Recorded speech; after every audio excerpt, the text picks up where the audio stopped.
वैसे तो कहा जाता है कि भगवान ने किसी को गरीब नहीं बनाया, हर किसी को इतना जरूर दिया है कि वो अपना जीवन यापन कर सके। और अगर किसी को ज़रूरत से कम भी दिया है तो उसके लिए ऊपर वाला कुछ ना कुछ ऐसा इंतजाम कर देता है कि उसका जीवन चल जाता है। हम अक्सर दूसरों के धन को देखकर अपनी अमीरी और गरीबी का अंदाज़ा लगाते हैं। हमारे पास 10 रुपए हैं और सामने वाले के पास 100 रुपए हैं तो हम खुद की नज़रों में गरीब हो जाते हैं और दूसरा व्यक्ति अमीर।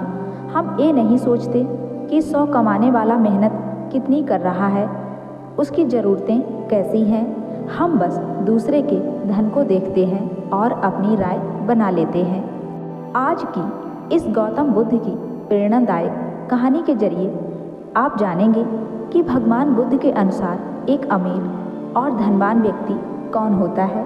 साथ ही आप समझेंगे कि क्यों गौतम बुद्ध हर व्यक्ति को धनवान कहते हैं। गौतम बुद्ध की कहानी आपको बहुत प्रभावित करेगी और इस बुद्ध की कहानी से मिलने वाली शिक्षा आपके बहुत काम की होगी। एक समय की बात है, एक राज्य के राजा ने गौतम बुद्ध को कुछ दिनों के लिए अपने राज्य में आने का निमंत्रण दिया।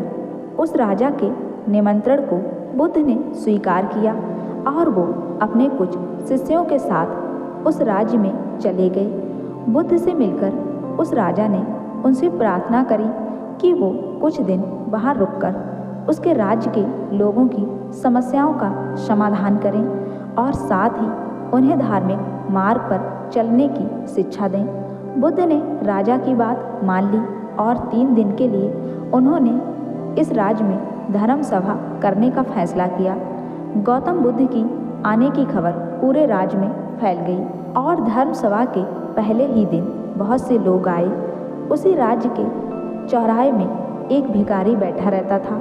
उसे भी गौतम बुद्ध के आने की खबर थी, लेकिन वो सोचने लगा कि धर्म सभा में जाकर मुझे क्या मिलेगा, यहीं बैठा रहता हूँ। जैसे जैसे लोग आएंगे वो मुझे भीख में कुछ ना कुछ देकर ही जाएंगे। पहले दिन बहुत लोग आए और इस भिखारी की अच्छी खासी कमाई हो गई। अगले दिन फिर वही सिलसिला चला। भीख मांगने के साथ साथ भिखारी ने ये भी देखा कि धर्म सभा में जाते वक्त लोग दुखी और उदास से होकर जा रहे थे और उसे कुछ देकर भी नहीं जाते। लेकिन जब वो बुद्ध से मिलकर वापस आते हैं तो काफ़ी खुश दिखते हैं और खुशी खुशी भीख भी देकर जाते हैं। यही सोचते सोचते दूसरा दिन भी निकल गया। तीसरे दिन बहुत कम लोग आए तो भिखारी परेशान हो गया। उसकी कमाई नहीं हुई। उसने सोचा कि बुद्ध सबकी समस्याओं का उपाय दे रहे हैं तो क्यों ना मैं भी उनके पास जाऊं और अपनी इस निर्धनता को दूर करने का उपाय पूछूं। ऐसा सोचकर वो भी धर्म सभा में चला गया, लेकिन वहाँ लंबी लाइन लगी थी। बड़ी मुश्किल से उसका नंबर आया।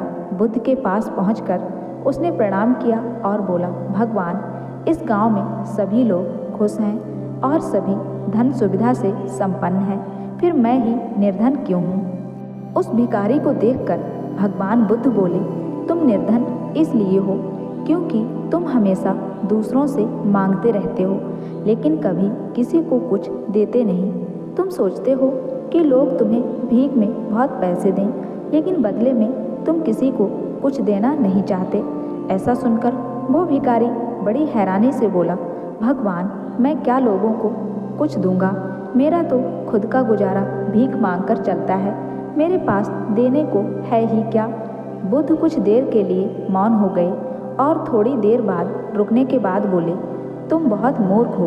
किसी को देने के लिए या दूसरों के साथ बांटने के लिए ऊपर वाले ने तुम्हें और हम सभी को बहुत कुछ दिया है।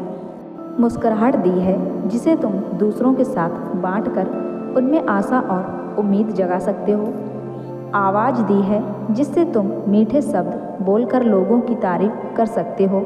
2 हाथ दिए हैं जिनसे तुम दूसरों की मदद कर सकते हो। एक स्वस्थ शरीर दिया है जिससे तुम भीख ना मांग कर मेहनत कमाकर कर सकते हो। ऊपर वाले ने जिसको ये चीज़ें बिना किसी कमी के दी हैं वो कभी निर्धन नहीं हो सकता। तुम निर्धन हो तो बस अपनी सोच की वजह से। जैसे जैसे तुम इस सोच से बाहर निकलोगे, तुम खुद को दूसरों से जितना ही अमीर समझोगे और तुम्हारा जीवन भी सुधर जाएगा। दूसरों की खुशी देखकर उनसे अपनी तुलना मत करो। ऊपर वाले ने हर किसी को धनी बनाया है, बस ज़रूरत है तो अपनी सोच को सुधारने की।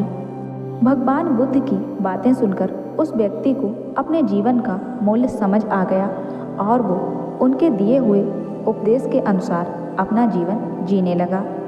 तो दोस्तों, हम सभी लोग जब दूसरों से अपनी तुलना करते हैं या दूसरों को खुश देखते हैं तो हमें लगता है कि हमारा ही जीवन खराब है और बाकी सब मज़े में हैं। हम कभी अपने जीवन की अच्छी चीज़ों पर ध्यान नहीं देते।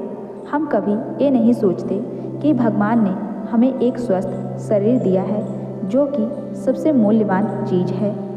आप भले ही कितने अमीर हो, अगर आपका शरीर काम का ना रहा हो तो पैसा भी किसी काम का नहीं होता। और दूसरी तरफ अगर आप गरीब भी हैं लेकिन आपका शरीर एकदम स्वस्थ है तो आप अपने आप में एक अमीर व्यक्ति हैं। एक स्वस्थ शरीर पैसों से कितना ज़्यादा ज़रूरी है, यह हमें बीमारी के समय समझ आता है।